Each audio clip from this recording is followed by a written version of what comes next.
Next Vision. All right, welcome back. It's a Friday. And if you watch us on Fridays, you know it's time for our favorite highlight of the week from Jimmy Kimmel Live. This one should be pretty good. Jimmy and his team went out and asked people if they could name a book, just one, or the last thing they read. Check it out. Americans have been holed up at home for almost a year now, and I wonder how much of that time they spent reading. Not reading Twitter or DMs on Instagram, reading books. So we went out on the street and we conducted an unscientific survey. We asked people passing by to name a book, any book, on National Reading Day, and this is how that went. Can you name a book? I don't read that much, so. Can you name a book? Oh gosh. I got so many of them on my mind. Can you name a book? Geez, on the spot, I can't. Can you name a book? Oh no, that's a bad one. What's one of the ones they make you read in high school? Fahrenheit something, 470 something? Can you name a book?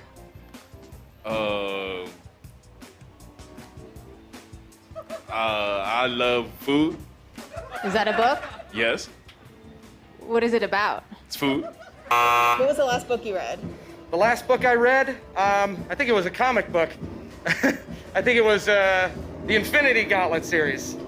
Is a comic book really a book? I mean, it has book in the name, so. He I makes a count point. comic books. Yeah, I totally count comic books. A book? I don't know. I would feel like Yeah. it has to have some kind of binding. Yeah, there are Right? comic books with bindings. There's like series long comic books now. There's a staple. count Comic as a book binding? art is awesome. But that's pretty funny. I mean, you have no one is able to be able to name a book. Name a book. I know. Well, People what get really lady- nervous when they're on camera. I really think that's what it is. Well, I'm sure that helps or doesn't help. Maybe. Sure. The one lady hoping. goes, well, I have a lot on my mind, Yeah. a lot of books in my mind. Then name one of those books. One book, any book. Just one. All right, let me get to this real quick before we go to weather here. A 7-year-old girl in Alabama is using her money from her lemonade stand to pay for her own brain surgery. Oh. She's adorable. Look at this. This is Look at Liza her. Scott. She started the lemonade stand last summer to pay for things like toys, like a normal girl would. But last month she was diagnosed with cerebral malformations that cause seizures. Her mom says Liza always wanted to help, so she volunteered to take the money she was getting from her lemonade stand and pay that towards her own surgery. She's raised $12,000 so far. Wow. So And sweet. then people who heard about her story on the internet, they pulled in over $290,000. Oh my Wow. gosh, Yeah. $290,000. Oh, she's so sweet. She's adorable. I'm glad she's doing okay. Let's go to baby birthdays. This is Raiden. He turns 7 tomorrow. Look at him. Oh, so yeah. cool. He's ready to go. He's pumped. His grandparents watch JMU every morning. They sent in his photo. We're so excited they did. They say he loves wrestling, softball, riding on Grandpa's Harley. He looks like he could ride on Grandpa's Seriously, Harley. looks doesn't he? like he can already Yeah. drive Grandpa's Harley. Yeah. Raiden, happy birthday, 7, big year. What if he's got a helmet with the mohawk too? I'm sure Wouldn't be he does. surprised. Yeah. I've seen those. Those are pretty awesome. We love shouting out family members. Email us news@abc4.com. We'll shout out your loved one on air. All right, time for your well on the fours here, Adam. Well, an absolutely spectacular day out there. I mean, a couple of days ago, we had that as well when we were 63 in Salt Lake. We're going to do that all over again. 76 St. George, lots of 50s and 60s on the map, lots of sunshine out there, a lot of wind tomorrow as well, and that's going to boost our temperatures up even more so for the region with a near 70-degree day in Salt Lake City tomorrow, but we'll also likely see some blowing dust thanks to the desert to our west. So that's something that we need to keep in mind. We are looking at an incident here at I-15 northbound at 18th south right now. There is a car on the side of the road. There's got UHP there. We take this live. Not really sure what they're calling it an accident, but it's hard to see because there's not even lights on that car. So, but they are looking at pulling it out. There's a tow truck, and looks like it might be more, instead of an accident, just something the car's left on the side of the road. So. Hope they're okay. Thanks, Adam. All right, March 5th, we've got some national days for you today. It is National Employee Appreciation Day. We're not appreciating the traffic. We're not Right. appreciating the traffic. We appreciate all those UDOT employees, though, that help us sure out. do. Sure. So great. Also, National Multiple Personality Disorder Day, also now referred to as Dissociative Identity Disorder Day. Well, that's the new name. That is the current preferred name. Yep. Dissociative identity disorder. Dissociative identity Yeah, disorder. about 2% of people in the United States are diagnosed with this or could have this.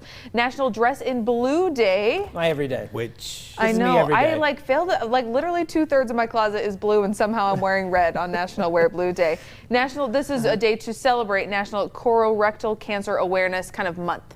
Okay. So a cancer awareness month. And then it's National Speech and Debate Education Day. Oh, this is me too. Did you do speech I did and debate debate? in high school. Oh, there you go. Went to the national title. Oh. Whoa. Just FYI. How about In that? case you're wondering Just how if you're wondering cool how Brian good is. I am at words. That's debatable, especially on some days here this morning. There It's it at is. 5:56. Good morning, Utah at 6. Right after this.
Now on GMU at 6, 500,000 more Utahns eligible for a COVID-19 vaccine when they can start making appointments. And a teenager arrested for the murder of an Ogden grocery store owner.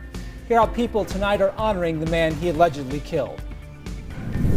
Good morning. Utah lawmakers working to wrap up the final day of the Utah legislative session. Coming up, the major bills passed so far during this historic legislative session. Plus, warm and wind ahead of a cold front. Wind advisories are up. We're going to talk more about this coming up on Utah's most accurate forecast. Live from Utah's first TV station, Good Morning Utah at 6 starts now. Good morning, Utah. I'm Brian Carlson. And I'm Sarah Martin. It's 6 a.m. on this Friday. And we're now coming down to the final day of the Utah State Legislature. State lawmakers are working to wrap up the session today. And this year, they tackled some major bills. ABC4's Jared Giacinini is live at the state capitol with our story. Good morning, Jared. Good morning. And due to the pandemic, this has been a historic legislative session, mostly virtual to abide by guidelines. Now, lawmakers still hard at work as they're working to wrap up this final day of the legislature, but already passing a lot of major bills, now heading to the governor's desk for signing. One bill removes requirements for a gun owner to get a permit to carry concealed weapons. Another, lawmakers granting the controversial Dixie State name change. Late yesterday, also voting to provide contraception for inmates and a nearly $100 million tax cut package for all Utahns. Lawmakers yesterday taking time to celebrate personal triumphs.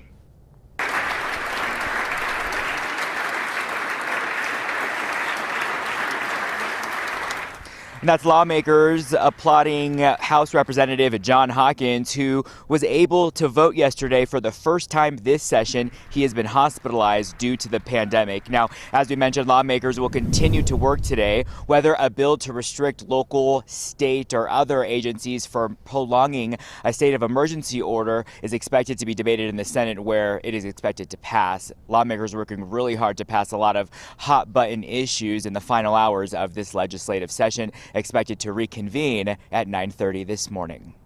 Live, Jared Jottinini, ABC4 News. All right, thank you, Jared. Sticking with the session, lawmakers passed a bill that would push colleges and universities to hold a certain number of in-person classes this upcoming fall with more COVID-19 support. Senate Bill 107 would require health departments to work with colleges and universities to provide COVID-19 testing on campus and create a threshold for going online. It would also require those schools to provide a certain number of in-person options for students by this fall and the following January. State lawmakers also approved a bill to let some college students who haven't received the vaccine go back to class in person. House Bill 233 allows college students to receive vaccine exemptions for medical, personal, or religious reasons. Right now, K through 12 students in Utah's public school system already receive those exemptions. The Senate voted 21-7 in favor of the bill and now heads to the governor's desk for final approval. New this morning, Senate lawmakers passed a bill that would require new cell phones and tablets sold in Utah to have pornography filters. According to the Salt Lake Tribune, that legislation won't take effect until 5 other states pass similar laws. Lawmakers say this will give them some more time to refine the bill. It heads to the governor's desk now for consideration. And Utah lawmakers have created new 2 state parks. It's signed off by the governor. The new Utah Raptor State Park will be located in the Dalton Wells area in Grand Canyon near a large deposit of dinosaur bones. And Lost Creek Reservoir there in Morgan County will be renamed Lost Creek State Park. The Associated Press reports $36.5 million will be designated for those 2 parks. That legislation now heads to the governor's desk. All right, let's check in with meteorologist Adam Carroll. Maybe a great day to visit our state parks today, Adam. Absolutely. State parks and national parks, anything, because it's just going to be fantastic across the board here on your Friday, Sarah. And we like that, which means you're going to open your windows. I know it. I know you are, Sarah, because you did it most of this week. High pressure out there. Satellite radar shows not a whole lot going on. Right now, there is clear skies abound. But overall, we're going to be pretty much seeing this all day long, which is why you're going to want to try to stay outside as much as you can, too. 27 in Provo, 20 in Ely, 27 in Moab and in Price, 25 Rock Springs. And out the door this morning, we're going to be hanging out in those mid-30s here through 7 a.m., and then we're going to start seeing that uptick at 8 a.m. to 38 degrees. Now, if you're heading up into the mountain, that 38 degrees will come into play here by 3 p.m., but you'll see plenty of sunshine, which means you're going to want to wear that sunscreen since the sun will reflect off that snow and you can get burned a lot easier up at that elevation. Above average temperatures here throughout the entire western U.S., but we're in an area where we're going to see 10, 15, in some places 20 degrees above average. Strong southerly winds will come into play tomorrow, 6 a.m. to 6 p.m. We also are looking at a wind advisory that goes into effect for the west central deserts and portions of southwestern Utah. As far as we're looking at traffic, we have an incident that they are pretty much just cleaning up now. They're just towing away a vehicle here on the side of the road at 18 south and I-15 northbound. We're going to get a little bit closer. You can see that there, but still there. They've already moved the camera, which means that they are cleaning up. They've already cleaned that up, and along places like Weber and Davis County, we're looking A-OK here across the board. Well, thank you much, Adam. The time is 6:05. Ogden police have now arrested a teenager for the murder of a grocery store owner. Police say they aren't releasing his name because he's under 18, but they do say he is being charged with aggravated murder and aggravated robbery. He's the same person police named as a person of interest 2 days ago in Sunday's murder of 65-year-old Satnam Singh. A family friend of Singh is now speaking out. Tina Brown spoke to ABC4 News about the legacy Satnam leaves behind. She says the Singh family believes his spirit lives on, and they're remembering the joy he brought to people. All of his children are just like him. They, my friend that I met first, she's just like him. Everyone that she meets, everyone that she talks to, she sees them for who they are. Brown says she's thankful for everyone's support. There will be a public viewing for Singh tonight at the Lindquist Mortuary there in Ogden at 6 p.m. Mass will be required to remember him. The family has also asked those attending to dress in a light-colored head covering like a hat or a scarf. Parents in Lehigh want answers from the Alpine School District this morning. They say a child brought a gun to school. It happened at Lehigh Junior High School Thursday. The school district will not confirm that a student did bring a gun, but did confirm that a student was arrested on campus and a weapon was recovered. Parents told us that that student showed the gun to multiple kids on campus, some of those who called their parents and asked them to come pick him up. A district spokesperson and a parent weighed in. This is something where we suggest parents talk to your kids about the situation, you know. Don't sweep it under the rug, just have an open dialogue with your children. It's almost like we're trying to make it look like there was no big deal, and there is a big deal. The student could face weapons charges, possible expulsion. The district says they'll email parents updates as they become available. The officer shot and injured in a police shootout last week in Provo has now been released from the hospital. This is the moment he left the hospital. Provo police officer John Osagura was shot 3 times. His alleged shooter, 44-year-old Keith Taylor. Prosecutors are charging Taylor with attempted aggravated murder, among other charges. Police in Utah County are offering a hefty reward for information on who set a church on fire last week. Provo police tweeted this reward notice yesterday offering $5,000 for details on who set a chapel for the Church of Jesus Christ of Latter-day Saints in Provo on fire last Thursday. If you have any information, please contact the Provo Police Department. Time now 6:08. A member of the Salt Lake County Council is now apologizing for his controversial post on Facebook. Council member and former mayor of South Jordan, David Alvord, posted this on his Facebook page Wednesday, saying, quote, "The left won't be happy until we each have light brown skin exactly alike. And they won't be happy until we are all bisexual or in non-committed relationships," end of quote. Alvord has since deleted that post. And in a statement yesterday sent to ABC4 News, Alvord apologized, saying, "Social media is a place for ideas and conversation. My post was meant to engage discussion about where cancel culture is heading, which I believe has a dangerous destination." Well, Salt Lake County Mayor Jenny Wilson denounced Alvord's post yesterday, saying this: "Statements such as those shared by Council member Alvord negate the suffering of those historically marginalized." Happening today, the University of Utah Health looking back at the past year of treating COVID-19 patients. This week marked exactly a year since the coronavirus pandemic started in Utah. Leaders at the U will recap significant events in the past year and look ahead at new research and updates in clinical and community impacts. The virtual event starts at 9 this morning. And starting on Monday, every Utah adult 50 and older will now be eligible for the COVID-19 vaccine. Utah Governor Spencer Cox made that announcement yesterday. He's also adding new underlying health conditions to the list. So that means Utahns 16 and older with type 1 or type 2 diabetes, a body mass index of 30 or higher, and people with chronic kidney disease are also eligible too. This adds about 500,000 Utahns to the new vaccine pool. This is a huge addition to eligibility, which means that it's not going to be possible for everyone in these areas to get an appointment right away. You're going to have to be patient. You're going to have to keep checking back. It may take a couple weeks for you to be able to schedule your appointment. I will also say that please do not start making appointments until Monday. Governor Cox hopes to open vaccine eligibility to every Utah adult starting in April.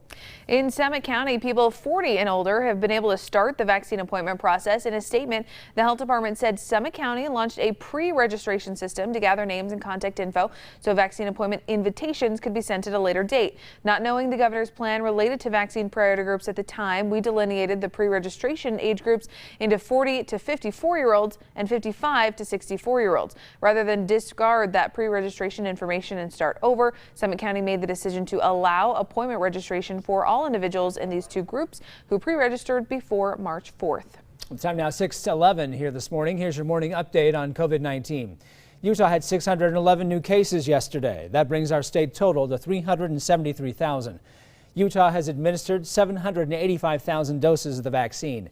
203 COVID patients are currently being treated in Utah hospitals, and 12 more Utahns have died for a total of 1,965. Over the last 7 days, we're now averaging 558 new cases a day. Our testing positivity rate is down to 10%. 6:11 now coming up on Good Morning Utah. A popular tradition in Park City canceled this year, but we're taking a look back at the history of Gay Ski Week coming up in a special report. And you can now stream Disney's latest animated movie, Raya and the Last Dragon. Hear from the stars of the movie coming up in your movie reviews.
Time now for your weather on the 4s.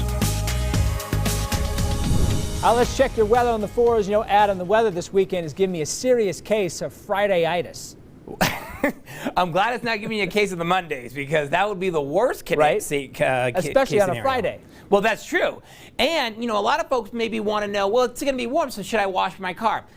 Well, it's a little iffy because the winds are going to pick up, and that's going to bring in a lot of dust. So if you do wash your car, it may be all for naught in some areas. Maybe not on the eastern side of the state, but on the western side, there's a chance you're going to see some dust here across the region. 36 in Salt Lake, 34 Ogden, 23 in Logan, 27 in Provo, 39 in St. George. Across far northern Utah, pretty mild start, 18 in Randolph. Earlier this week, you were 1 below. And we're also seeing 20s and 30s here across the northern Wasatch, central Wasatch, 30s, southern Wasatch, 20s and 30s as well. And the Wasatch back, also a very warm start, 18 in Summit Park. I mean, that's not that warm, but it's warmer compared to what you have been. 43 at 9 a.m., 58 at noon, 63 at 3. Just absolutely fantastic conditions here across the area. Mostly sunny or sunny skies. A satellite shows that we've got a cold front that will progress towards us here in the next 24 hours, but the rain heading into Pacific Northwest is not going to affect us. We're only going to see the front. It's going to be a dry front, but it's going to have a lot of wind with it, and you're going to see that in a minute. But why are we so warm right now? Because we've got an area of high pressure here just south of Texas that's creeping northward, bringing in warmer air. But you add on those southerly winds across our area, that's a warm wind. It typically means you have to add 5 degrees to your temperature, normal high temperatures, and that's where we've got these very warm conditions out there. Now, we're going to see some of those breezy south winds across eastern Nevada later today, but they really start to whip during the morning and afternoon hours as that front approaches, and we may see a shift, sure, for a time frame to a more west and northwest flow later tomorrow, but it's not going to last long because as this front more or less pushes north, here comes another round of southerly winds into Sunday, into Monday with another strong front similar to the one that we'll see tomorrow, but maybe just not as windy. 63 in Salt Lake, 62 Elko, 65 Moab, 76 in St. George. You're going to be 77 tomorrow thanks to a little bit of that wind. 75 breezy on Sunday, 74 on Monday. And then we'll have, we're going to stay breezy at least, but we're going to finally get some precipitation in there Wednesday into Thursday. Nearing a record tomorrow at 69, but it's 70 is the record. Blowing dust is going to be a factor across the West Deserts, and some of that could creep into the Wasatch Front. But we'll finally drop out of the 60s here by Tuesday. It's a sharp drop, too. Where that accident here at the I-15 and 18 South is pretty much all cleaned up, wrapped up. So we'll focus on Tooele County, and you can see everything is very quiet, and that means that your drive times are smooth sailing here from Salt Lake to Tooele or Tooele to Salt Lake along I-80. How about over the road to Park City? Also looking A-OK. Time now for Talking Pictures with Tony. All right, 2 highly anticipated movies out this weekend, so get out the popcorn. Disney has released its animated film Raya and the Last Dragon, and after a long wait, you can now watch Coming to America. Movie critic Tony Toscano has your reviews. Good morning. New in selected theaters and streaming exclusively on Disney Plus is Raya and the Last Dragon. 6 years of searching. Please let this be it. Who said that? We really need your help. I'm gonna be real with you. I'm not like the best dragon. Have you ever done like a group project, but there's like that one kid who didn't pitch in as much, but still ended up with the same grade? We're doomed. In a world inhabited by an ancient civilization, a warrior is determined to find the last dragon whose magic will free her people from an evil spell. I hope audiences see the message that I think is a really big part of the movie, and I think of all Disney movies. But for this one, trust and unity over hate, and also I hope that some people can watch the movie and identify a familiarity about the places and the people and the things that they're seeing, and then people who aren't familiar with it will gain some kind of understanding of what that world is like. And I mostly hope that everyone enjoys it. But yeah, I guess I agree with everything Awkwafina said in terms of wanting people to leave with the idea that fighting for a better world, even if you're living during a time where you don't even know it exists, is a worthwhile cause. And recognizing that the one thing to bring us out of all of this would be our communities and our relationships with each other. I think that that's something that stayed with me watching the movie, and I hope it resonates with people. Raya and the Last Dragon is a wonderful family adventure replete with incredible animation, a well-written story, and terrific voice work. Raya and the Last Dragon is as good as it gets. Catch it in selected theaters and streaming exclusively on Disney Plus. It gets an A and is rated PG. Over on Amazon Prime, it's the long-awaited sequel to the 1988 comedy Coming to America, starring Eddie Murphy and Arsenio Hall. I've just discovered that I may have a son here in this land. How much child support is she getting from? The king pays no child support. No child support for 30 years and you came back? You was a dummy! In the film, after 30 years, African monarch Akeem learns he has a long-lost son in the United States and sets out to meet him. Hello, I am Hakeem Jaffer, King of Zamunda. You are the heir to the throne. Yes, my son. Coming to America is 20 years too late. The writing is shop-worn, lacklustered, and tired. The film relies too heavily on nostalgia, and in doing so, the characters have lost their edge and spark. Coming to America ends up an average rehash with some sporadic laughs. It gets a C and is rated PG-13. Streaming on all video-on-demand platforms this week is the horror thriller The Vigil. A man who's tasked with watching over a deceased member of the Orthodox Jewish community finds himself fighting an evil force. What attracted to me to it initially was, this isn't just a boogeyman under the bed. This isn't just be afraid because things appear all of a sudden. This fear is rooted in what is truly frightening, which is psychologically disturbed truths of reality. The Vigil is a solid and creepy horror film wrapping itself in Orthodox folklore and tradition. Check it out on all video-on-demand platforms. It gets a B and is rated PG-13. And if you'd like to win this SpongeBob SquarePants gift pack, including the new movie Sponge on the Run, just log on to our website at talkingpictures.tv and follow the prompts. For ABC4, I'm film critic Tony Toscano. All right, thank you so much, Tony. If you like Tony as much as we do, head to Facebook, like his page, Talking Pictures, or visit his website, talkingpictures.tv. Time 6:22. Up next on GMU, senators in Washington spent hours discussing the president's massive COVID-19 relief bill. See where they now stand on potential stimulus checks. And the Granite School District giving culture-specific food to families in need. See which select schools are now giving out that food.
Time now for your weather on the 4s. A look at our weather for today. It is going to be absolutely spectacular, splendid, fantastic. You name it, it is going to be beautiful across the region. 76 in St. George, 63 Salt Lake, 62 Elko, 56 in Price, 65 in Moab. It is a great day to get outside, to go to a state park, a national park, have a picnic in the park. Just it doesn't matter. It's going to just be a beautiful day. 76, 77, 75, 74 over the next 4 days. So we're going to stay in the 70s through Monday. Be windy and breezy over the weekend. Windy again on Monday. Some rain comes in here Wednesday night into Thursday. For the Wasatch Front, 63, mostly sunny. 69. So that'll be very close to the record from last year, 70. We'll have blowing dust across the West Deserts. We haven't had a lot of rain, so all that dry soil has to be picked up and moved, and so we're likely going to see some blowing dust around the Wasatch Front ahead of a cold front that comes in. 64 on Sunday, 66 back to windy conditions on Monday, then some rain, snow chances. Wow, a huge drop in temperatures as well from Monday into Tuesday. So it's almost a return to the winter months. Now we still have an accident there. They're wrapping up here along I-15 northbound, but we've got a new one just off I-15 at 45th South westbound near I-15, so about just to the west of State Street. This is kind of in the vicinity, but not on top of it. It doesn't look like it's doing much in terms of upsetting any traffic out there, but you know, if you're going to Tooele, if you're going to Park City, how about that I-15 corridor? All of it's looking A-OK right now.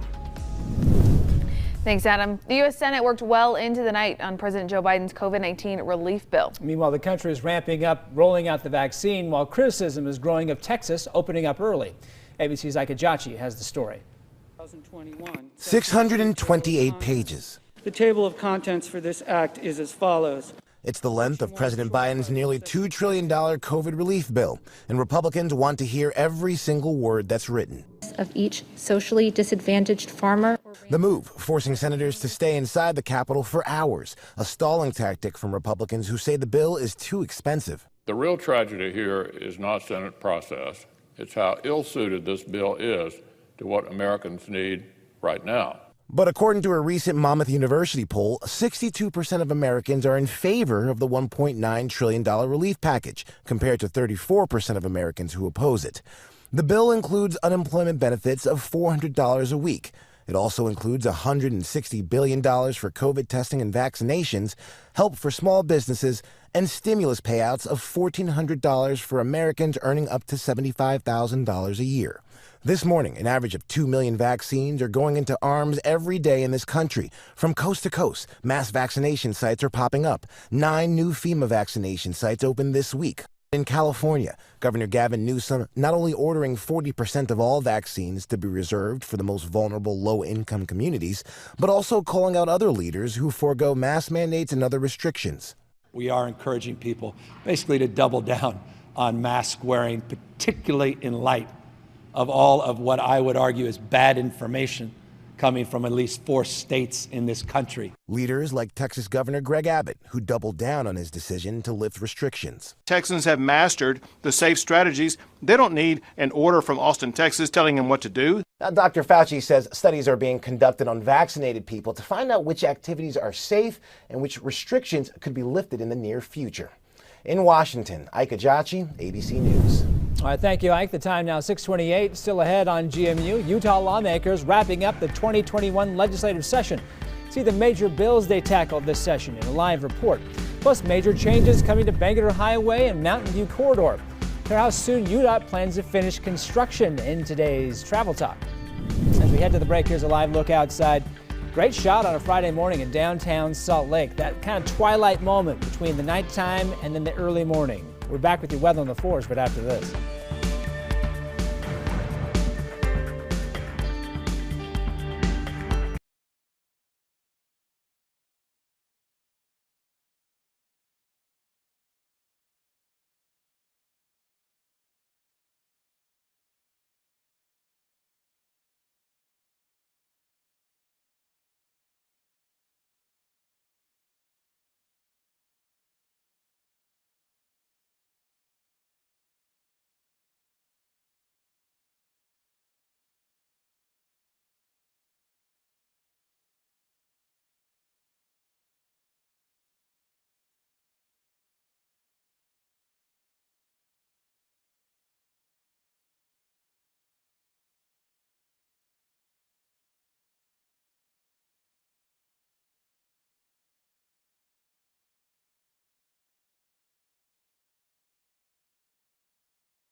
Live from Utah's first TV station, Good Morning Utah at 6:30 starts now. Good morning, Utah. I'm Sarah Martin. And I'm Brian Carlson. The time 6:31 on this Friday. We begin this half hour on Capitol Hill. Today is the last day of the legislative session, and we're taking a look back at the productive and controversial 45 days. ABC4's Jared Jettinenny live at the state capitol with our story. Good morning, Jared.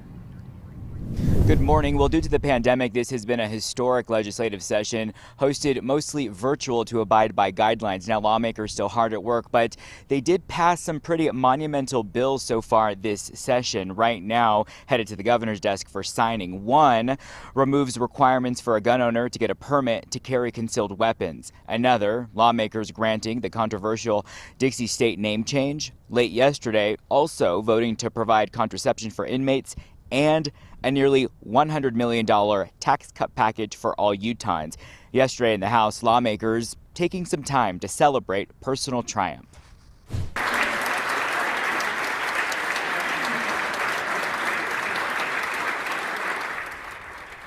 That's House lawmakers applauding Representative John Hawkins, who was able to vote yesterday for the first time this session. He has been hospitalized ever since due to COVID-19. Now, as we mentioned, lawmakers still hard at work, expecting to pass a bill that would restrict local and state governments from prolonging or extending a state of emergency order, and that's headed to the Senate, where it is expected to pass. So still a lot of work to get done as lawmakers work to wrap up this session. Live, Jared Jettinenny, ABC4 News. All right, thank you, Jared. Sticking with the session, lawmakers have passed a bill that would push colleges and universities to hold a certain number of in-person classes this upcoming fall with more COVID-19 support. Senate Bill 107 would require health departments to work with colleges and universities to provide COVID-19 testing on campus and create a threshold for going online. It would also require the schools to provide a certain number of in-person options for students by this fall and the following January. State lawmakers also approved a bill to let some college students who haven't received the vaccine get exemptions to go back to class in person. House Bill 233 allows college students to receive vaccine exemptions for medical, personal, or religious reasons. Right now, K through 12 students in Utah's public school system already received those exemptions. The Senate voted 21-7 in favor of the bill and now heads to the governor's desk for final approval. Also new this morning, Senate lawmakers have passed a bill that would require new cell phones and tablets sold in Utah to have pornography filters. According to the Salt Lake Tribune, that legislation won't take effect until 5 other states pass similar laws. Lawmakers say this will give them some time to refine the bill. It heads to the governor's desk as well for consideration. Utah lawmakers have now created 2 new state parks. If signed off by the governor, the new Utah Raptor State Park will be located in the Dalton Wells area of the Grand Canyon near a large deposit of dinosaur bones. And Lost Creek Reservoir there in Morgan County will be renamed Lost Creek State Park. The Associated Press reports $36.5 million will be designated for those 2 parks. The legislation now heads to the governor's desk. All right, let's check on our weather this Friday. Adam, it's been such a nice week. We've got to end it well as well. Yeah, you know, we've really only had like one day with a little blip in our radar, but overall, it's been a very quiet week. It's been kind of nice to just relax for a little while here after we had several weeks of very stormy conditions, right, Sarah? That's right. Our weather team has earned the break. That's right. And, you know, we do need the storms, and it's very important because of the drought that we're in. But it's also nice to just take a breather for a second before we ramp back up and reload. And we are going to head that way into next week. But for now, high pressure's in control. Satellite radar shows that here, and clear skies abound. Another gorgeous day out there today. Temperatures are relatively mild for this time of year. 36 in Salt Lake, 39 St. George and Lake Powell, 25 in Vernal, 23 in Logan, And then if you look ahead for the next several hours, we're looking at the mid to upper 30s, a nice quiet commute. You know, up in the mountains going to be fantastic. So when we're 38 at 8 a.m., there will be 38 at 3 p.m. in the mountains, but they'll also be dealing with lots of sunshine. So you'll want to make sure you have that sunscreen on. Now, in terms of today, warm weather abound across the west. It's going to be another very warm, well above average day here locally, especially in northern Utah. But we also have to talk about some wind out there because we have a wind advisory that goes into effect at 6 a.m. tomorrow through 6 p.m. tomorrow because we've got a windy day ahead of us. Now, we have an accident here just to the east of I-15 that is as just before you get on around 45th South. It's not doing a whole lot to disrupt your traffic, but up Bangerter, it's going to get busy. It's already getting busy up near the 201 I-15 or Bangerter interchange, 60 south. Of course, a big construction zone there. Also going to start ramping up here. So overall drive times are looking just fine along Bangerter. Time now for Travel Talk. All right, Travel Talk time. Utah's Department of Transportation is doing some major road improvements this year. 2 big projects are happening right now. UDOT is building 3 new freeway-style interchanges on Bangerter Highway, and crews are working to extend Mountain View Corridor all the way to the 201. So how soon will they get them done? The man with the answer is UDOT spokesperson John Gleason. John, good to see you again this morning. Hey, Brian, always great to see you. Yeah, it's been too long, John, way too long. How's construction going out there?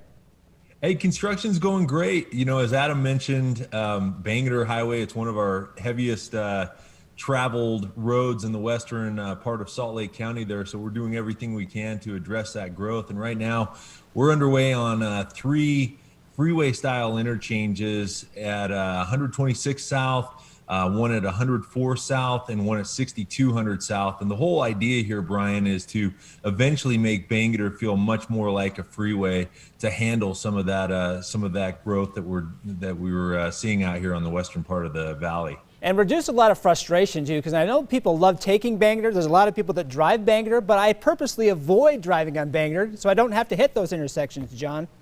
Oh man, we don't like to hear that, Brian. So we're going to take those intersections out just for you, my friend. Thank you. What we're doing is, with these freeway style interchanges, like you said, we can take out the stoplight, and that takes out some of the conflict points. But you know, we do have to talk about some of the inconveniences in the meantime over the next 6 months or so. At 126 South, we've closed down 126 South at Bangerter Highway. That started in January, and going forward in April or May, we're going to see that same type of closure on 104 South. And this is so that we can complete all of the work that we have to do out there to put in the bridge and the ramps and make sure that it's a safe work zone. We're also going to be able to shave off a couple of months because of this closure. Yeah, I know that people are looking right now at 126 South there in Bangerter, and that's the biggest question mark, is how do you get around that with that east-west access being limited? So you're saying that's going to be a couple of months before that's wrapped up?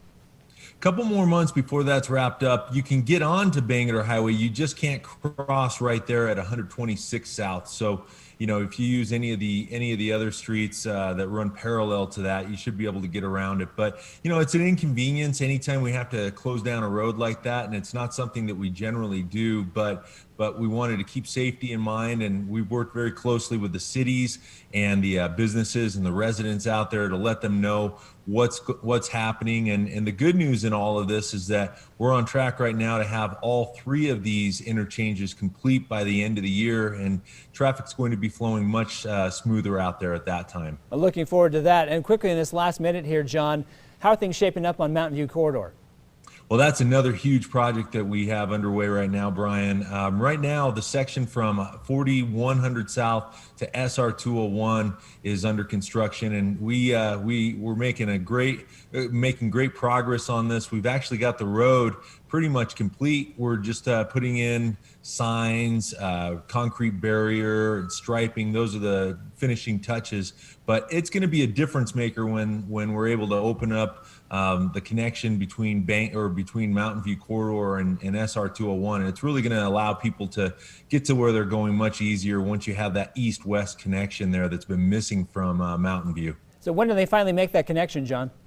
That's going to be later on this summer. So that's good news for everybody out here on the west side of the valley, where we're seeing, you know, so many people moving in, businesses or companies.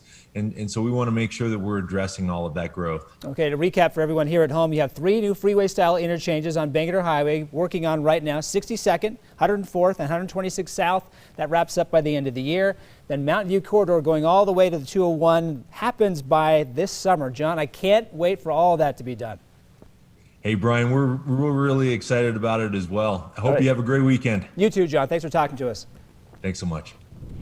6:40 now. Coming up on Good Morning Utah, family and friends coming together to remember a murdered grocery store owner. See how the community will honor his legacy tonight in Ogden.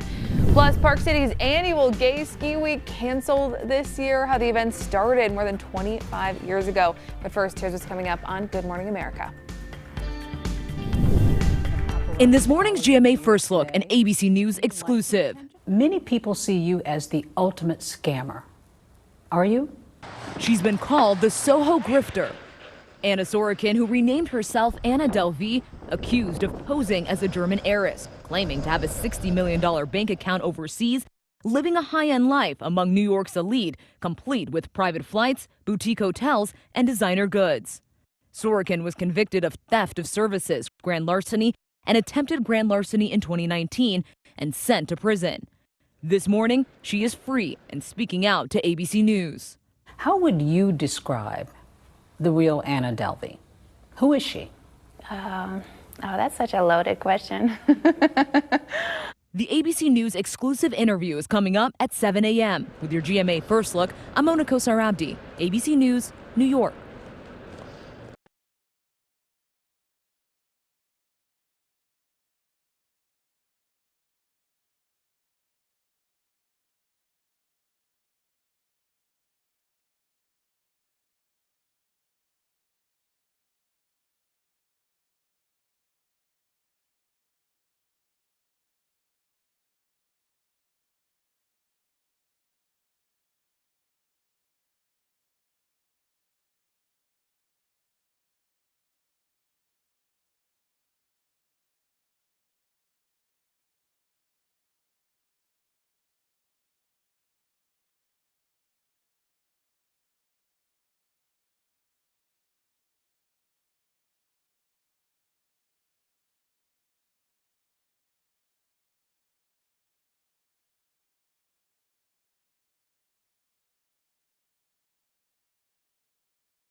Time now for Utah's most accurate forecast with Adam Carroll, Weather Rate certified 10 years in a row. All right, Adam, we're heading into the weekend and we need some good weather. You know, it's funny. We've had a lot of kind of wishy-washy weekends as of late, and just when you think that we're going to actually get a pretty nice, we can see the warm temperatures, Mother Nature says, I'm going to give you a lot of wind, and you're not going to like it. So you're saying we're due for that again here, huh? We are due for a lot of wind tomorrow. Wow. And unfortunately, that's going to bring, it's not going to make the weekend the best because of how much wind we're going to see. But it's going to be warm, so you may just say, who cares? Let the wind bother me for a little while. 36 in Salt Lake, 34 Ogden, 23 Logan, 27 Provo, St. George, you're 39, but along the Wasatch Front, most are still in the 30s. On the Wasatch back, you're in the 20s, either in the low 20s or 26 in Morgan. Now, across places like Uinta Basin, you're seeing 20s out there right now. You're also seeing central Utah and no teens, 20s and 30s out there. And southeastern Utah, 20s and 30s, as is southwestern Utah, is really the coldest spot. And some of that has to do with fresh snow on the ground, like in Panguitch, in Bryce, in Bryan Head. So you're seeing temperatures in the teens more so than in 20s and 30s. Now, 43, 9 a.m., 58 noon, 63, 3 p.m. So a beautiful day for the kids to be at the bus stop, going and coming. Cold front is moving in. It will arrive tomorrow. We won't have any precipitation with it. It'll be an all-wind event here. That's leading to a very warm setup heading into that. Now we'll have another very mild day locally, high pressure in control. Front comes blazing in. It's going to have a lot of wind with it, and wind will continue through the weekend with 2 very windy days on Saturday and Monday. So the futurecast winds out there show how they start to crank during the overnight hours and then into tomorrow morning into the afternoon. As that front approaches, we're going to really start seeing some high wind gusts here across the western side of the state. Then we'll more or less quiet things down for a little while after the front comes through. We're going to crank them back up on Sunday, and then we're going to crank them again on Monday. So we're going to continue to see a fairly windy setup all weekend long. 63, though, for the daytime high in Salt Lake, 64 Cedars, 57 Ely, 76 St. George, 56 Price. As far as St. George is concerned, we'll go to 77 tomorrow, 75, 74. So 70 through Monday, then a cool down. Then some wet weather comes in here midweek. For the Wasatch Front, 69 tomorrow thanks to the winds, and that'll be pushing a record for the day of 70. Blowing dust is going to be a problem, especially in the West Deserts, because it's been so dry and the soils remain fairly dry out there. And it's going to be a similar setup as to when we had the dirty snow from a few weeks ago. All that drier soils blew in, brought the dust in, and mixed in with the snow. No snow, but we're going to have a lot of that dust. Now, we do have an accident here at 45th South and westbound, and it might actually now start backing things up here. There's it looks like we've got some police there on scene. Also, we are looking at some pretty quiet conditions over in the Wasatch back. So if you're going over to I-80 looking fine, and if you stick around a little bit longer, we're going to be switching over to Utah CW30 at 7 for more news, weather, and traffic. Thanks, Adam. All right, the end of February usually means a highly anticipated Utah tradition, Gay Ski Week. This year, though, it had to be canceled. And while the economic impacts are unclear, ABC4's Jared Jachinay looks back at how things have changed since the first Gay Ski Week. Aloha!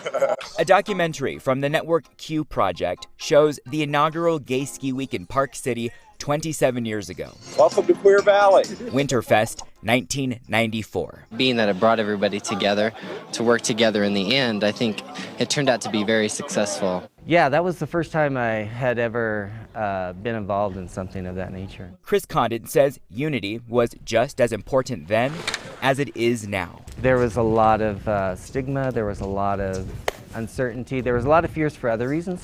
The gear and clothing may have changed. I've loved skiing since I was 10 years old. But Condon's love for skiing has stayed the same.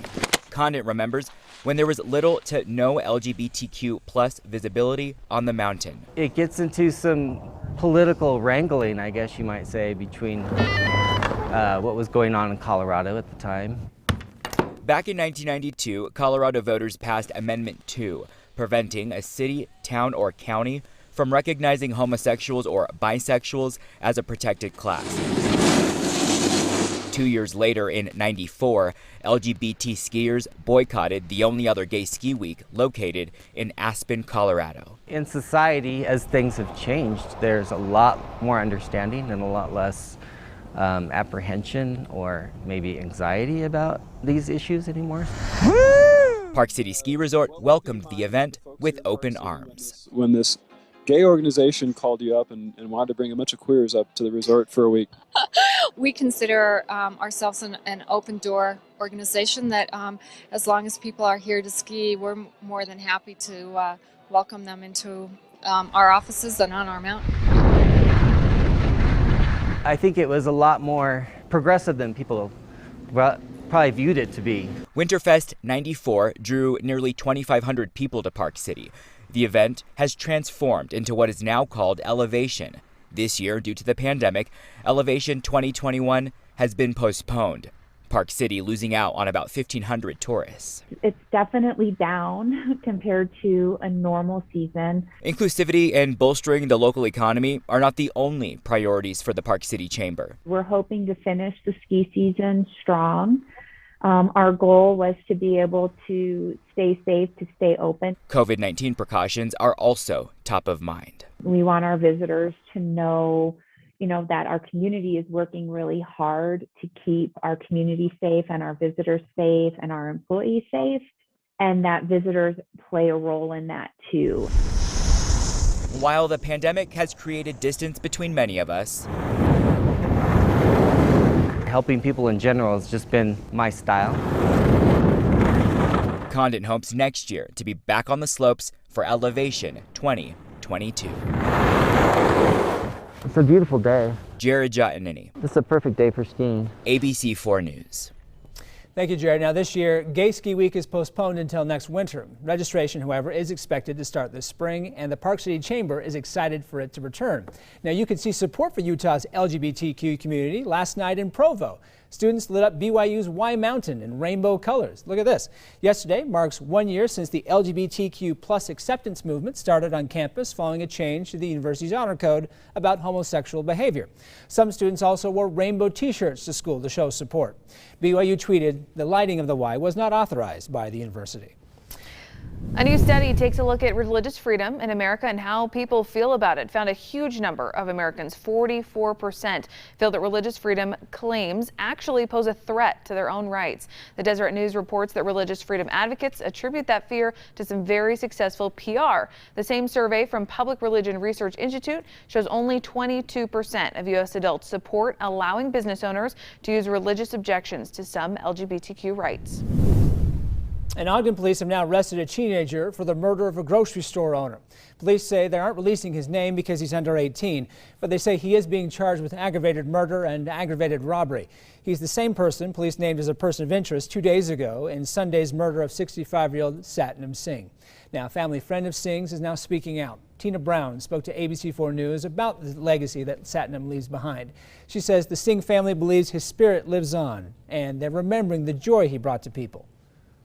All of his children are just like him. They, my friend that I met first, she's just like him. Everyone that she meets, everyone that she talks to, she sees them for who they are.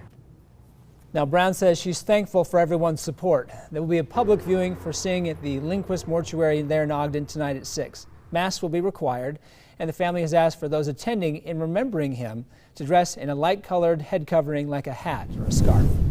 New this morning, some families in the Granite School District can now pick up culture-specific foods at school food pantries. The district is collected and is providing things like corn flour, jasmine rice, beans, soy sauce, and a lot more. 5 schools are participating in the new program. They include Granger, Granite, Mill Creek, Moss, and Pioneer Elementary Schools. For more information on that food program, visit granitekids.org.